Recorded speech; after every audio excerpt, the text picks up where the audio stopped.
Hello everyone, Laura K. Buzz here, and I've booted up Spider-Man 2 today very quickly to do a mini little accessibility episode. I'm recording this sort of on the fly rather than from a script today, because as of yesterday, Spider-Man 2 has finally been updated with a bunch of accessibility features which were promised at launch but not available.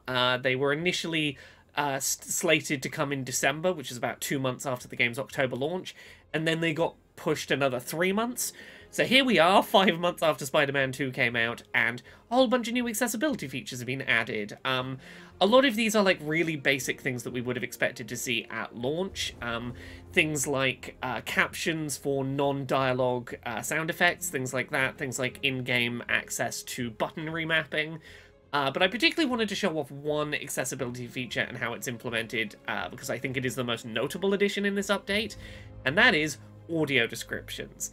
Now, very quickly before we jump into those, I do want to note, at the moment that I am recording this, and I've seen there's an update available that I haven't installed yet, so I think this is probably going to be patched out by the time people see this video. Currently, on the Save Select menu, if you click L3, you can see the developer menu for the game. I'm not going to dig around in that, but it's just a fun fact about where this game is at right now. So, let's quickly jump into the accessibility settings menu and see if we can find any of these new settings. So here we go. Audio descriptions are now available for Spider-Man 2. You can change the volume of them. I do want to talk a little bit about their implementation here, because it's a bit different to some of the other PlayStation first-party studios that we've seen do this. This feature is becoming more common in first-party PlayStation titles, but if you look at examples like The Last of Us Part 1 and Part 2 Remake, or God of War Ragnarok, those games have tools designed to help enable sightless blind players to navigate and traverse through their worlds, and to do so with minimal sighted player assistance. Now, Spider-Man 2 does not feature that. It does not feature the same degree of sightless blind player navigation assistance, and that's not to say that having audio descriptions is not helpful. There are players who are partially sighted who can use things like high contrast mode to see enough what they are doing in the game world, but might be missing out on some of the nuances of character interaction during cutscenes. Audio descriptions are still a really useful addition there, but for, you know, for a feature like audio descriptions to arrive 5 months after launch and to be a little less useful than they would be in other games because of not having other supporting accessibility features, I think that is a distinction that's worth noting. So we're going to jump into a game save in a minute and show you what these audio descriptions are like, just so that you've got some context for how they've been implemented, because I haven't checked them out yet, and I'm curious how they were sort of implemented into the game. Additionally, just having a quick skim through, we have POI audio indicator, which I'm going to assume is point of interest audio indicator. I'm going to assume from context that this is probably visual indicators for where sounds are coming from. We will give that a look and see if that is indeed what that is. And lastly, as briefly mentioned at the start, we now have captions, which means that as well as having subtitles, we have non-dialogue audio being transcribed as well. You can see on the right-hand side, THWIP in square brackets. We can change the size of these things. We can put a background behind our subtitles, behind our captions to make them a little easier to see. We can put make it darker, have things like in-world text translations. Other than that, I think the only other things we're really seeing added is high contrast mode now has presets for various colors, which is appreciated.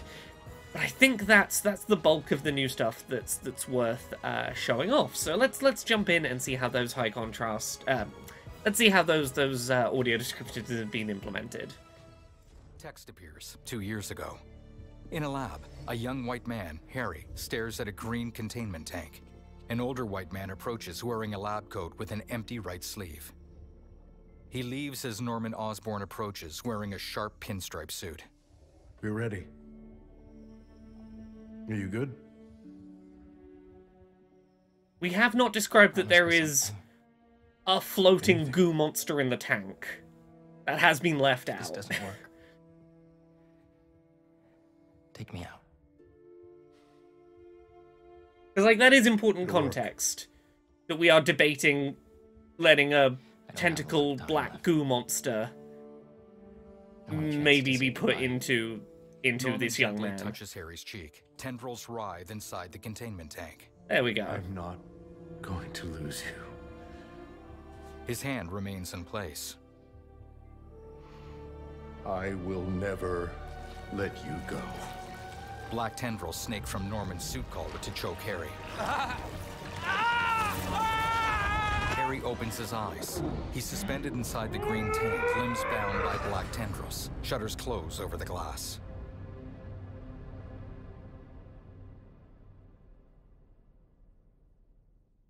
Text, present day. Miles, a black teen with high-top locks, sits in a classroom. He scoffs at a college application on his laptop. Other students mill in and sit down. We have a bell for a reason? An Asian boy wearing a bucket hat, Genki, gives Miles a fist bump. Miles signs "What's up" to Haley, a black girl with a short afro.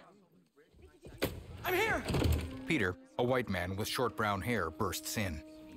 Good morning, class. We have a new teacher joining us today.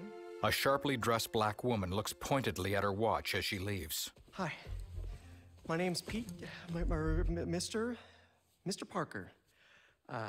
And we are all very lucky today, because this is physics class, and physics is awesome.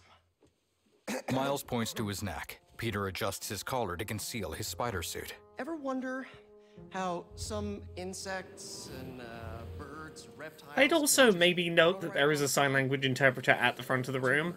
Like, that's one of my favorite details of this scene. I think it adds a lot. Okay. Maybe not 100% necessary, but it is a detail Sand I'd have liked to flutters have in seen through an noted. open window. Miles, I need this job. If the principal comes back and sees I'm gone, I'm gonna get fired. I know, but you gotta see this. Peter follows Miles into a stairwell. Ooh. Together, they vault and swing up the landings using webs shot from their wrists. Really nice detail there, I don't know if you caught. The non-dialogue captions included the name of the song and who was singing, who the song was by.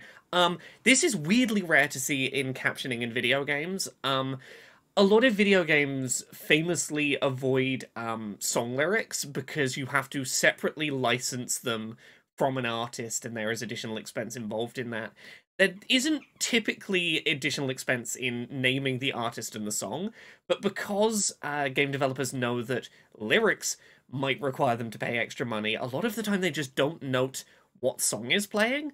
It's not super important in a context like this, but it was really important in something like Life is Strange True Colors, where the main character sings a rendition of Creep by Radiohead, and it's like her singing it in the context of the scene, and it's like really important to the tone of what's happening. And that game just gave you no context. It was just a silent scene with no captions, and you had no idea what she was singing or what the tone of the scene was. But it's really nice to see here that the song name and title are at least acknowledged, so someone could look up the lyrics. If any lyrics do appear in this, I don't remember the opening well enough. I am super curious whether the captions will include those lyrics. We'll see in a sec. That's something that got me really excited. Miles points. Marco, why today? Huge dust clouds obscure downtown. I'm so getting fired. Miles and Peter jog along the rooftop, shedding their clothing and tugging on masks. They now wear form-fitting spider suits. Peter, in blue and red, leaps off the building with a front tuck. Miles, in red and black, performs an aerial. I must say, generally, I think these audio descriptions are being pretty well handled. I think Evans already hates me for being late this morning. Bro, I think they're pretty good at being descriptive without saying more than they necessarily need to. They're not crowding scenes or preventing them from having room to breathe. haven't started. Oh, well, let's get to the city and take care of Marco quick then. Now, notably, we've got the same experience that exists in most video games that currently attempt to do audio descriptions, which is largely first-party PlayStation titles. We've got the experience that these are exclusive to cutscenes. There's not really much in the way of video games right now that are attempting to incorporate audio descriptions into into non-scripted moments. In a game like this, I think it's a lot harder to add audio descriptions during overworld gameplay. I've talked previously about the fact that I think games like The Last of Us probably could have audio descriptions during gameplay the same way that they have conversation audio triggers, because they're fairly linear games and they know you're going to walk over certain points and can use that to trigger audio to be played. I can understand a bit more that not being the case here, but it's worth noting. No comment. So, in terms of non-dialogue sound effect captions, I think it's notable that they're being very selectively used. I don't think that's necessarily a problem, but you'll notice there's a lot of sound effects going on right now that I think the assumption is you will use visual cues to know that those audio cues are happening. We're not getting descriptions of the fact that there is the sound of helicopters whirring, the sound of the webs thwipping during swinging, even though thwip was given as an example of a non-dialogue audio caption that we would see. Things like sirens from that vehicle. I want to stick with this just a few seconds longer and see whether my suspicion's right. Are those non-dialogue captions only happening during cutscenes? They might be. They might be cutscene specific. We gotta help him before he hurts someone. Okay. We get heroic flourish there for the music, and menacing flourish. We've lost control of the character, therefore we get... Yeah. Well, once we lose control of the character, that's when we get we get non-dialogue captions, which is interesting because we get dialogue captions during gameplay.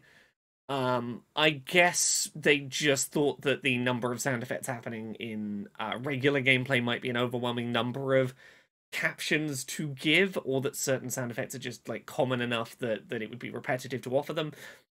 I don't know if that's a positive or a negative at the second, but I think it's worth noting as something about how they're being used. Still angry after all these years, Marco? You should try yoga. Like we've got descriptions of heroic tone, angry growl. We don't have descriptions of the fact that there's like the sound of sand grinding. A lot of these seem to be focused on like sounds that characters are like deliberately making, or descriptions of the way that the soundtrack is paced to give that sort of tone indicator. And hurls the unharmed Peter toward an office building. He catches a man. Peter tosses him. Yeah, you've got little things here that I think are worth noting are not being conveyed in the audio descriptions. Like we just got a description there that Spider-Man throws the man he was carrying. He doesn't. It's not noted. Peter Parker throws the man, and Miles Morales. Peter throws the man, and Miles catches him from out the window. And again, very short gap. This is better description than not saying anything, and it fits the gap that's present. I think it's worth noting that this is one of the things you get when you are trying to retrofit audio descriptions into a scene that wasn't designed for them, is that you can only describe as much as you have space to describe, and that is inherently just something of designing audio descriptions for an already built piece of media that is not going to be flexible on its pacing. Something in my car. Metal spider arms fling them. What was that? Nothing. I'm just... Yeah, we sometimes get descriptions that are a little ahead of when something happens. I think that is sometimes the best option you have, is to just use the space you've got. I'm really not sure what that point of interest audio indicator is, because I'm not seeing any visual indicators as to where audio is coming from. That is something I will do some separate research on. Anyway, I think I'm going to cut the video here, because I think this is probably enough to give a good sense of the direction this game has gone. Audio descriptions exist. They're going to be useful for some people. There is definitely some little bits being left out, but I think these are very comparable to the way that audio descriptions are currently being handled in Sony's first-party software.